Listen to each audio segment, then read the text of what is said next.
So Qatar is already the biggest loser of the 2022 World Cup. Of course, on the field, Qatar is the first host country to ever lose its opening match, but that's not why they're the biggest losers. Instead, it's because the nation has spent more than $300 billion on the World Cup, and all it has received in return is hatred from most of the world. Talk about a bad ROI, this makes an investment with Sam Bankman-Fried and FTX seem like a great idea.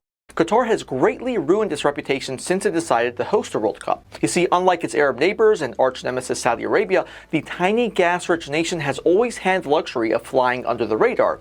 Yes, Qatar has a history of supporting terrorist groups and an awful human rights record. Still, Qatar avoided negative publicity because it's home to the largest U.S. Air Force base in the Middle East, and it runs the highly influential news organization Al Jazeera. However, shortly after winning the hosting privileges, it was discovered that Qatar bribed FIFA officials to support their bid. Then things got even uglier as the nation imported thousands of poor foreign laborers to build soccer stadiums. Some estimates say at least 3,000 of them have died. And now that the games have started, it looks like the World Cup has some of the poorest attendance we've ever seen.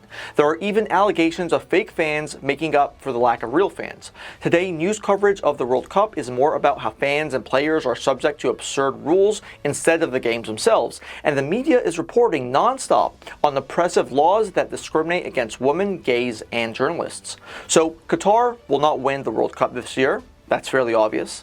But if we're handing out medals for the worst investments of all time, it's clear that Qatar gets the gold.